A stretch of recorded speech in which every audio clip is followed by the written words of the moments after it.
Welcome to Uxbridge Scugog Life. I'm your host, Jackie Hermans. Something I want to share. I was talking to my dad the other day and he said, you know what, Jackie, I am so impressed with Canadian Tire. And I said, I'm impressed with Canadian Tire. Why are you impressed with Canadian Tire? And he said, well, you know, I ordered something 9 o'clock at night and turned on my computer 9 a.m. the next morning. They said, your order's all ready. He said, they are efficient. They are organized. It is incredible. And I said, well, I got a chance to go behind the scenes with Pat Higgins of our local Uxbridge Canadian Tire. And he showed me how the processes that they have in place to be able to handle the 700 orders. I was also impressed by the fact he knew every single employee's name. That is just incredible. So hats off to Pat Higgins and all the staff at Canadian Tire.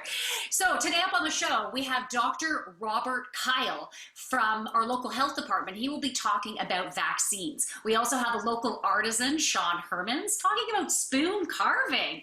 Learn how to spoon carve. You'll be seeing him in action. And we'll be talking to a resident, Carolyn Phillips, who grew up in Uxbridge, and we'll be talking about her experiences with COVID in the past year and a half almost, right? So all that and more on Uxbridge Scugog Life. We'll be right back. Keep watching.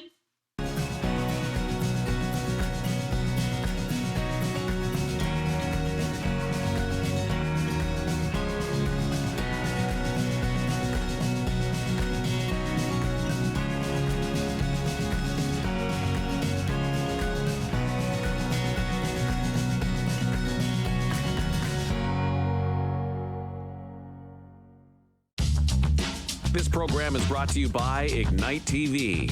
Now you're in command. Visit Rogers.com for more details.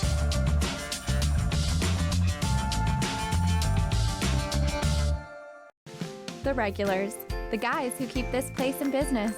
Last week, they had something to celebrate. Jason had just finished university. So they toasted his profs, his TAs, his old roommates. Well, they toasted just about everyone. But I worry about and take care of my guys. So even when I know they're not driving, sometimes that means bringing them a little surprise. And then they had a drink to me. Brought to you by Smart Serve Ontario and Arrive Alive, Drive Sober. Hi, I'm Shawn Lackey, and this is Sold with Shawn Lackey. You should check us out if you want to find out what's going on in the world of real estate. We'll have all sorts of guests to keep you in the loop on what's going on in this wonderful world.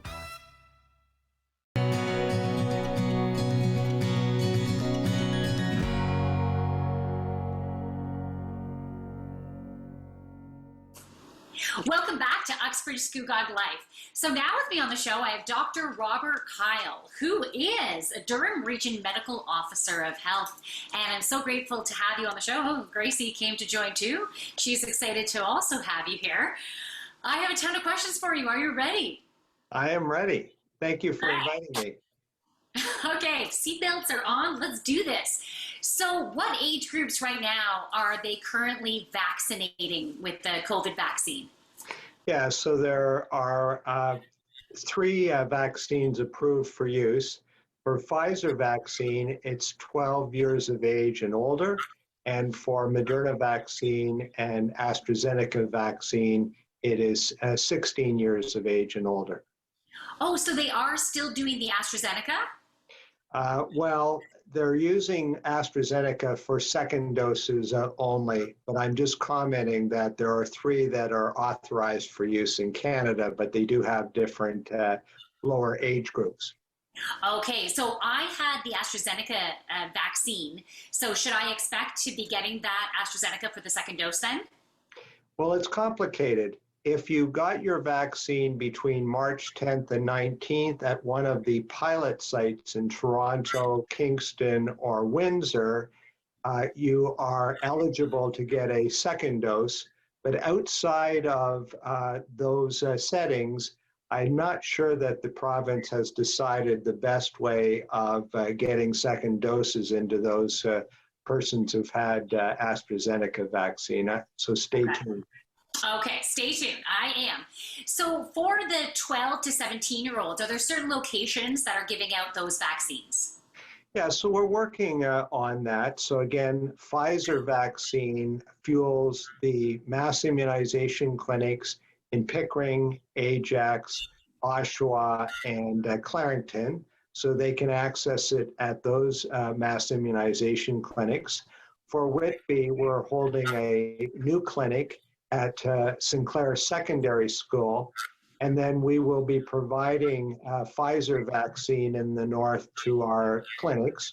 So that's the mass immunization clinics. And then we have a number of mobile strategies to reach youth. And all of that information can be accessed at durham.ca/COVID vaccines. Okay, beautiful. Thank you.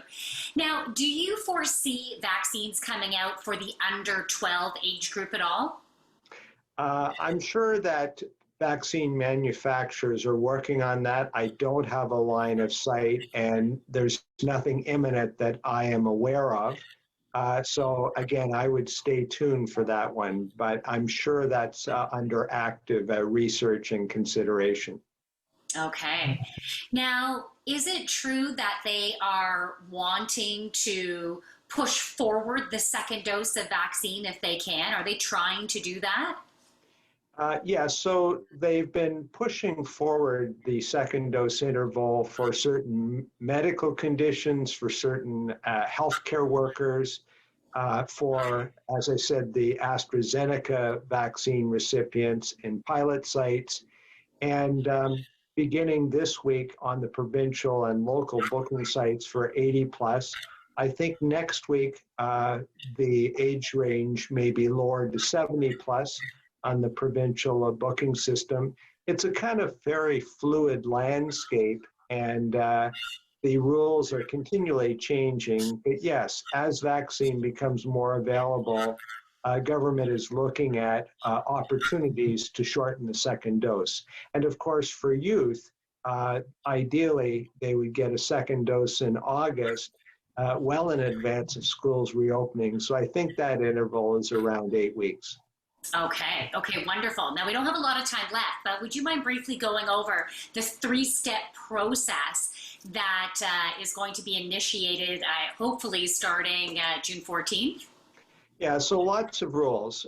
Basically, if you reach a certain level of vaccination coverage, then certain steps are followed beginning on or around June 14th.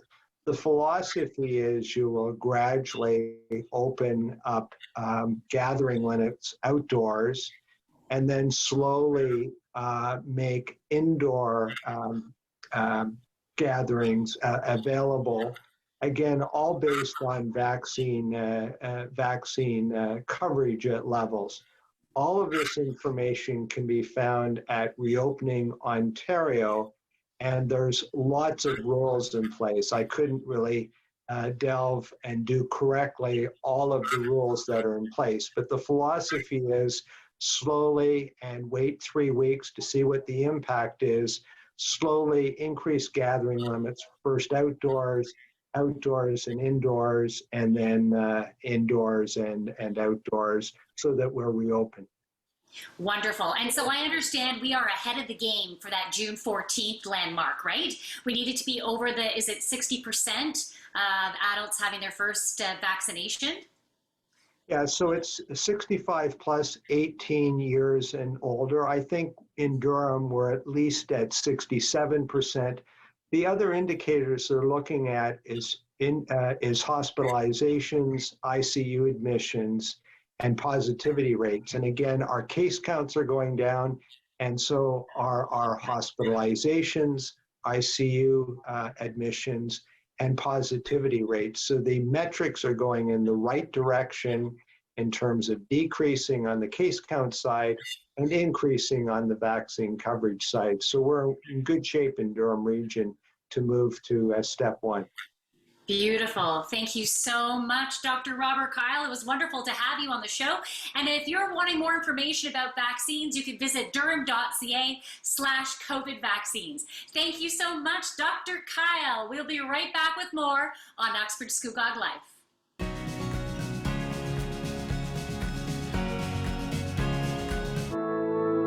My Uncle Cheney was one of over 150,000 Indigenous children that were taken to residential schools between the 1800s and 1996. My uncle ran away from school, wanting to get home to his mom and dad, and sadly he didn't make it and died of exposure. When Gord Downey found out about my late Uncle Cheney's story, he wrote Secret Path, a series of poems that became an album, then a graphic novel, a documentary, and a concert. Gord met my family, and together we formed the Gord Downey and Cheney Winjack Fund. Together, we are sharing Secret Path and other reconciliation resources with legacy schools, setting up legacy spaces across Canada, and hosting events like Secret Path Week to inspire all Canadians to engage in reconciliation. Before he left us, Gord asked us all to do something. You're gonna figure it out. Will you join us? Together, we can make Canada a better place.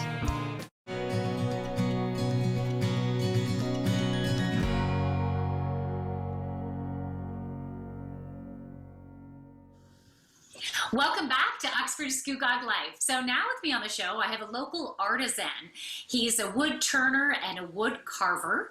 His name is Shawn Hermans, and he's also my husband. Shawn, welcome to Uxbridge Scugog Life. Jackie, thanks for having me. I'm really happy to be here. Yeah, you're just in the garage too. Well, I'm in the workshop or studio. So you're in the studio. Yeah, exactly. So tell me, what inspired you to start wood carving in the first place? You were doing beautiful bowls before and spurtles, and then you got into spoon carving. I was really, I fell in love with the lathe early on in my woodworking. It's just a hobby, making a lot of wooden bowls and rings, jewelry holders. And eventually when I started to get pretty good, I wanted to start to embellish some carving into my wooden bowls and into my wooden boxes. So I started to explore carving. And the only time I would carve is when I would go on summer vacation to the cottage or to the beach. I would bring a book that I would take out at the library on some sort of carving, and I would read about carving then, and only carving was really 2 weeks in the summertime until I found spoon carving. Okay, nice. Oh, sorry, what was that? No, go ahead. There's other people out there that might be inspired to try spoon carving or wood carving. Is there any danger to it? Any risk of injury? Quite frankly, yes. We certainly use sharp tools, and just like in a kitchen, a sharp tool can certainly do some damage, and you have to be aware and treat them with respect. And that includes a number of things, including specifically as a beginner to carve away from you. You might hear that all the time in scouts, and with beginners, and young people especially always carve away from you, and frankly, also keep your tool sharp, because a sharp tool is a safe tool. You'll know where it cuts, and it's more predictable. But so what type of tools do you use for carving? I started off with some really beginner tools, and frankly, if any of you want to have an interest in carving, you really just need two tools. One is the carving knife. This is a Mora carving knife. It's mass-produced. It's available on Amazon. It's maybe $40 or so. And then there is a hook knife. A hook knife is a second tool that you'll need for the carving out of the bowl. And this is also maybe $40 at the most. You can get sets on deal. And locally, Amazon or Lee Valley tools, so some of you might know that. These are the only tools you really need to start. Some sharpening tools, of course.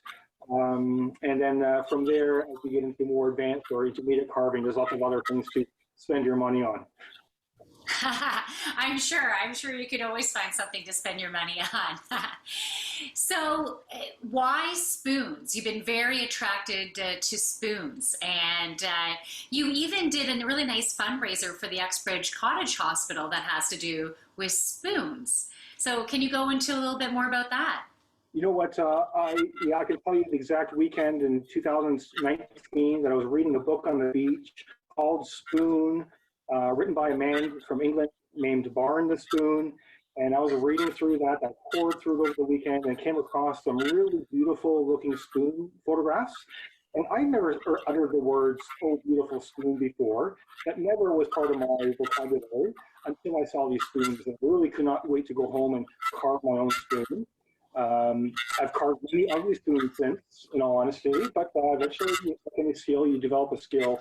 And I'm glad you mentioned about the Wood for Good campaign, which is I did carve 6 spoons in April, and with intention to give them to Chances Are, which is, some of you may know, is a thrift store in Uxbridge that all places go to Uxbridge Scugog Hospital. So as soon as I'm allowed to drop those spoons off, I certainly will. And they are quite nice. I'm really quite proud of them. Beautiful. All right, so that's one of the locations that people can purchase your beautiful spoons, but I know there's other locations too. So that they can also go to your website, woodgifts.ca, and your Instagram, is that Smiling Frog Wood Studio? Smiling Frog Wood Studio. Yes, you'll certainly be able to see. Here's an example of a spoon that will be up on my Instagram, which is, again, Smiling Frog Wood Studio. And so much fun to carve. And again, folks, if you have an interest, give it a try. There's quite a big community out there to support you as well.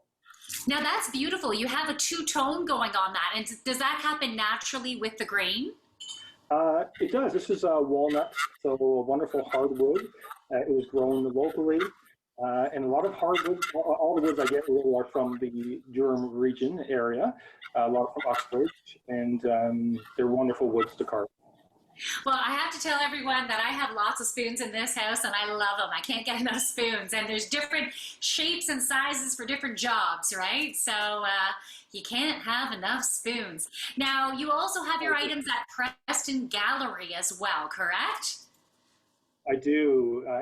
Sabrina at Preston Gallery is able to bring me in, and there's some wonderful bowls and spoons there, and if I could share them with you, I'd be very happy. Okay, beautiful. Well, thank you so much for being on the show, Shawn.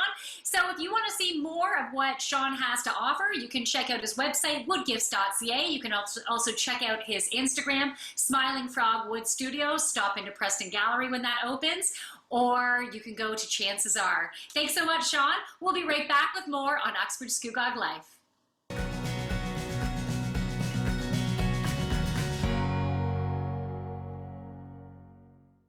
Hey, did you know? More than 4,500 Canadians are waiting for an organ transplant right now. Right now. 4,500. People are dying. And you could save a life. 90% of Canadians say they're willing to donate their organs. But only a few are registered. So what are you waiting for? Get registered. It's easy and it's free. Leave a legacy. Be a hero. Save a life. Find out how to register today. Go to kidney.ca. Hello, I'm Jonathan Van Bilsen for Photos and Travel, where we bring the world to your doorstep. Traveling during this pandemic is virtually at a standstill. However, thanks to Rogers and YouTube, my new show, Photos and Travel, is heading into its 2nd season. Join me for a new episode every month when we get together and explore exotic locales around the world. Check local listings for dates and times, or search Jonathan Van Bilsen's Photos and Travel on YouTube.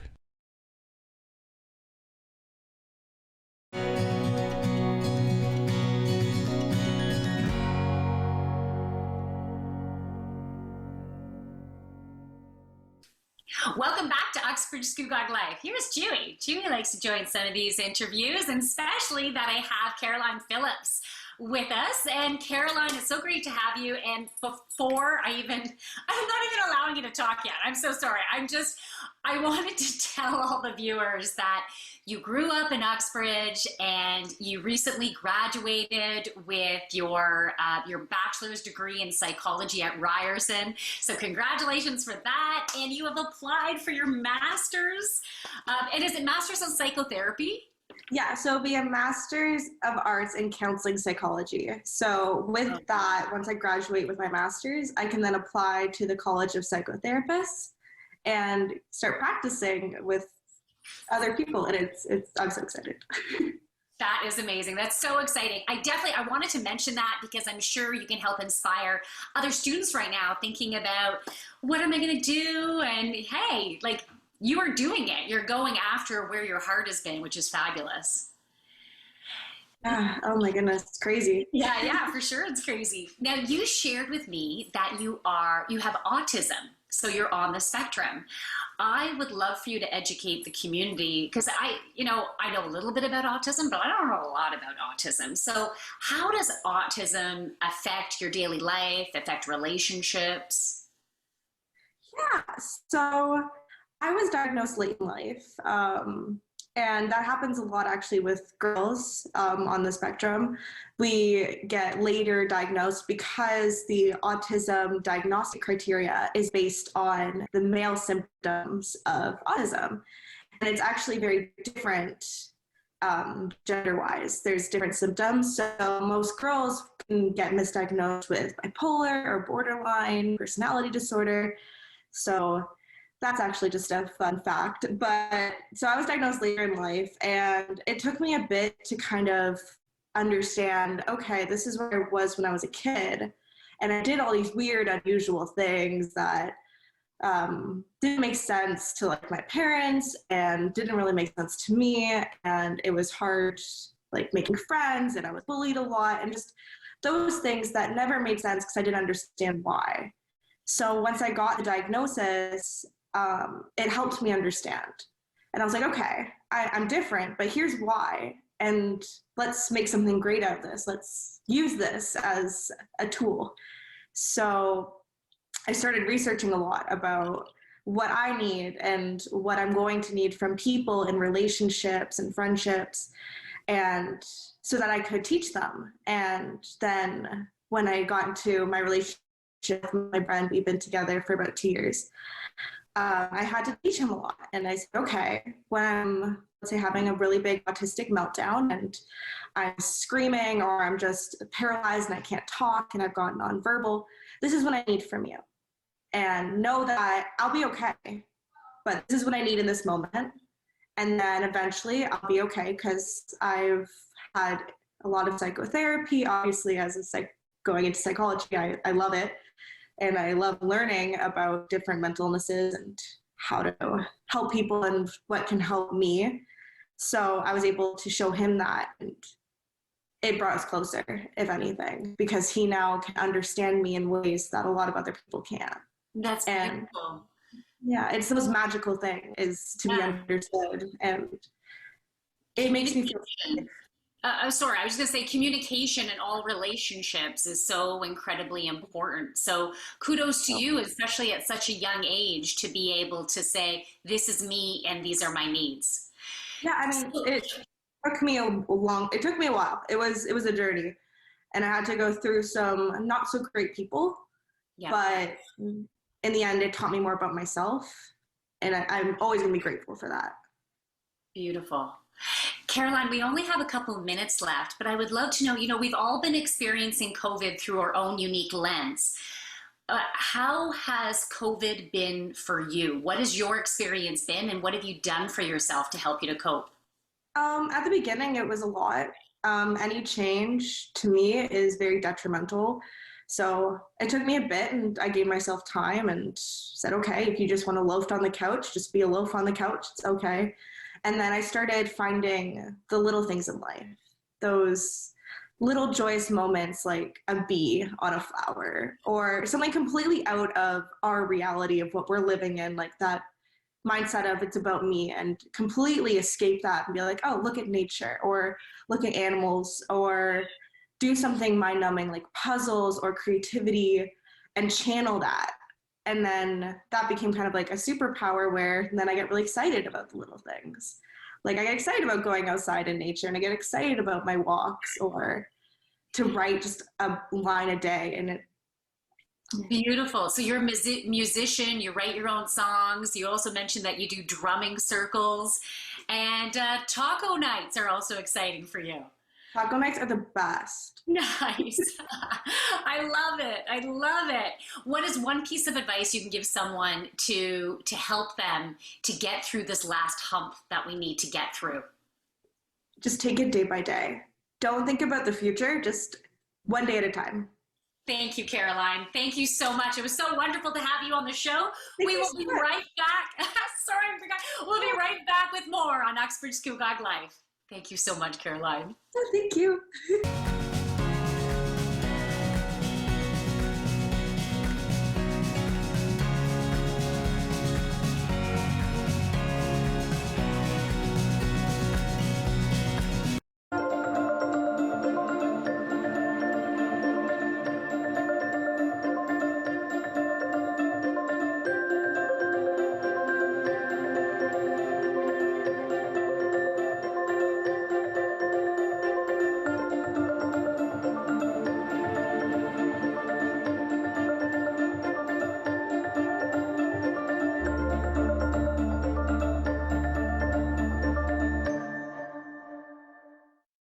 I'm Eric Marchinosa's Cinema Scene in Review. Join me for a monthly movie roundup of new releases either in theaters or available to stream. See you next time in Review. I'm Deborah Hutchison, host of Talk Politics. Each week we speak one-on-one with your elected officials at all levels of government about the issues that affect us all. Keep informed. That's Talk Politics each week right here on Rogers TV.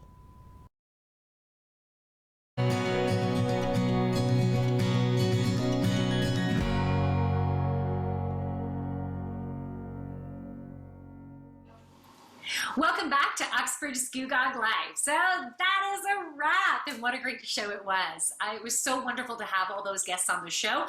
So Dr. Robert Kyle talking about vaccines. Have you booked your vaccine for yourself or your family members? Let's get on it if you haven't done so. So you can visit durham.ca/COVID vaccines and get yourself booked. I'm so grateful that Carolyn Phillips was also on the show. She actually disclosed that that was the first time publicly she has shared that she has autism. And what a beautiful story for her to share in her experiences. Maybe it's inspired you. And if you want to learn more about autism, you can visit autismontario.com. Thank you so much for my husband, Shawn Hermans, being on the show as well. And if you want to see more of the products that he has available, the beautiful one-of-a-kind wood-turned bowls and spurtles and carved spoons, gorgeous. We have Father's Day coming up. Some unique heirloom quality gifts that you can get from there. So you can visit woodgifts.ca or check out his Instagram, Smiling Frog Wood Studio. If you want to be on the show, send me an email. I'd love to have you on the show. Maybe you want to inspire the community. You want to educate the community. Maybe you have a product, service or event coming up. So send me an email. I'd love to have you on the show. So next week, we're going to have a whole new show, brand spanking new guests coming on the show. So make sure you check that out next week. Share, like, share, subscribe. Thank you so much for watching. We'll be back next week. Have a great rest of your day.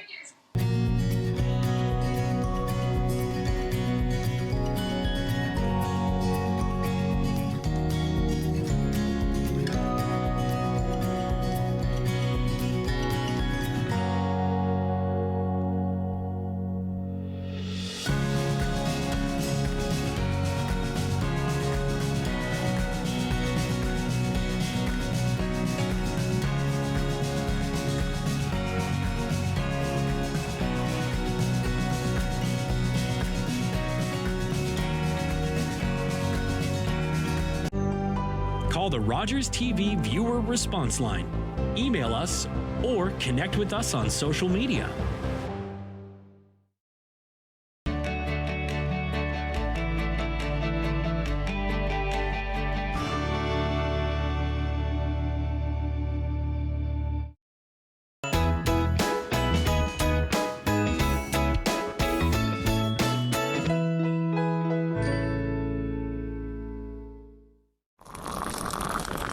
That cup of coffee in the morning may seem like the only choice, but is it really? Caffeine found in the coffee bean does block the drowsy-causing effect of chemicals, but that can only last for so long before we crash. The honey and tea way of getting out of bed is reaching for a cup of superfood matcha green tea. Unlike most teas, matcha powder uses the whole leaf and contains the plant energy of chlorophyll. 1 cup of matcha is like